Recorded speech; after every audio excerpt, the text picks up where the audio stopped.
ایک انسان نے وقت کو شکست دینے کی کوشش کی، لیکن وقت نے اسے ایسی دنیا میں پہنچا دیا جہاں انسان خود شکار بن چکا تھا۔ کہانی شروع ہوتی ہے نیو یارک کی ایک یونیورسٹی سے، جہاں ڈاکٹر الیگزینڈر ہارٹڈیگن ایک ذہین سائنسدان ہے۔ وہ دوسروں کی طرح عام زندگی گزارنے کے بجائے ایسے سوالات کے جواب تلاش کرنا چاہتا ہے جن کا کوئی آسان جواب نہیں۔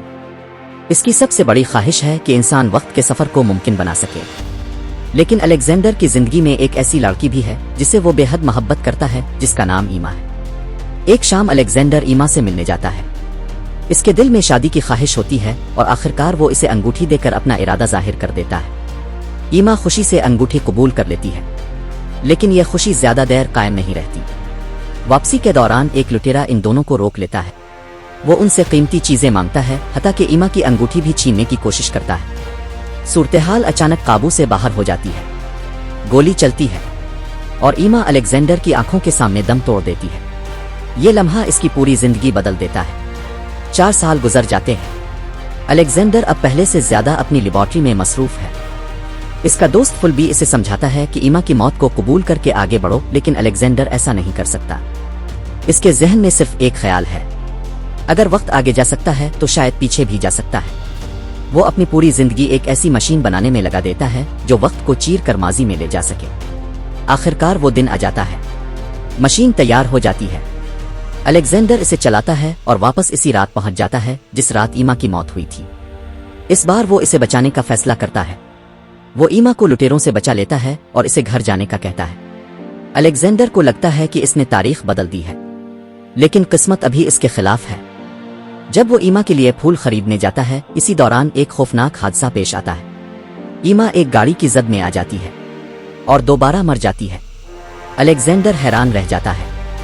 اسے پہلی بار احساس ہوتا ہے کہ شاید وہ ماضی کو اپنی مرضی سے تبدیل نہیں کر سکتا، لیکن جواب تلاش کرنے کے لیے وہ وقت میں مزید آگے جانے کا فیصلہ کرتا ہے۔ وہ سال 2030 میں پہنچتا ہے، جہاں دنیا پہلے سے کہیں زیادہ ترقی کر چکی ہے۔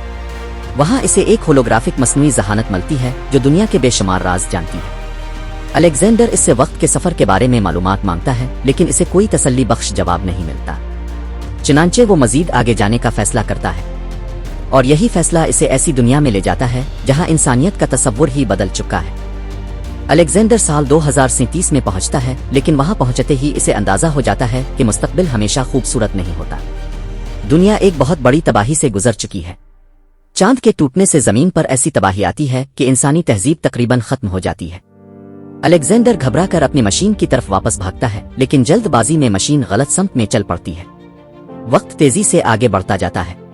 سال گزرتے ہیں، صدیاں گزرتی ہیں، اور بالآخر مشین اسے سال 8,02,701 میں پہنچا دیتی ہے۔ یہ دنیا الیگزینڈر کی جانی پہچانی دنیا سے بالکل مختلف ہے۔ یہاں جدید شہر نہیں، گاڑیاں نہیں، اور نہ ہی وہ تہذیب باقی ہے جسے وہ جانتا تھا۔ اسے کچھ مقامی لوگ ملتے ہیں جو اسے بچا کر اپنے گاؤں لے جاتے ہیں۔ وہاں الیگزینڈر کی ملاقات مارا نامی ایک لڑکی سے ہوتی ہے۔ مارا اور اس کے لوگ پرانی دنیا کے بارے میں بہت کم جانتے ہیں۔ الیگزینڈر انہیں بتاتا ہے کہ وہ ماضی سے آیا ہے، لیکن ان کے لیے یہ بات ناقابل یقین ہے۔ کچھ وقت بعد الیگزینڈر کو اس نئی دنیا کے عجیب راز نظر آنے لگتے ہیں۔ لوگ رات کے وقت کچھ جگہوں پر جانے سے ڈرتے ہیں، اور پھر ایک دن اس کا شک حقیقت میں بدل جاتا ہے۔ زمین کے نیچے سے عجیب و غریب مخلوقات نکل آتی ہے۔ وہ انسانوں پر حملہ کرتی ہے۔ لوگ خوف سے بھاگتے ہیں، لیکن ان مخلوقات کی رفتار اور طاقت انسانوں سے کہیں زیادہ ہے۔ مارا بھی ان کے قبضے میں چلی جاتی ہے۔ الیگزینڈر اسے بچانے کی کوشش کرتا ہے، لیکن وہ مخلوقات اسے زیر زمین لے جاتی ہے۔ اب الیگزینڈر کو معلوم ہوتا ہے کہ یہ صرف جانور نہیں بلکہ ایک الگ انسانی نسل ہے۔ انہیں مولاکس کہا جاتا ہے۔ الیگزینڈر مارا کو تلاش کرتے ہوئے زمین کے نیچے موجود ان کی دنیا میں داخل ہو جاتا ہے۔ وہاں اسے حیران کن چیزیں نظر آتی ہیں، مشینیں، دھاتوں کے پیچیدہ نظام اور ایک مکمل زیر زمین معاشرہ۔ آخرکار اسے ایک طاقتور کے سامنے لایا جاتا ہے جو باقی سب سے کہیں زیادہ ذہین ہے۔ وہ الیگزینڈر کو بتاتا ہے کہ چاند کی تباہی کے بعد انسان 2 الگ گروہوں میں تقسیم ہو گئے تھے۔ کچھ انسان زمین کی سطح پر رہ گئے اور کچھ زمین کے نیچے چلے گئے۔ صدیوں کے دوران دونوں گروہوں کا ارتقاء مختلف انداز میں ہوا۔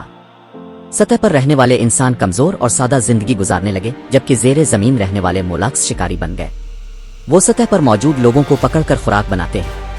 لیکن پھر وہ الیگزینڈر کو ایک ایسا راز بتاتا ہے جس نے اس کی پوری زندگی کی بنیاد ہلا دی۔ وہ ایما کے بارے میں جانتا ہے، اور وہ یہ بھی جانتا ہے کہ الیگزینڈر ماضی کو کیوں نہیں بدل سکتا۔ وہ اسے سمجھاتا ہے کہ ایما کی موت ہی وہ وجہ تھی جس نے الیگزینڈر کو وقت کی مشین بنانے پر مجبور کیا۔ اگر ایما زندہ رہتی تو الیگزینڈر کبھی مشین نہ بناتا، اور اگر مشین نہ بنتی تو وہ ماضی میں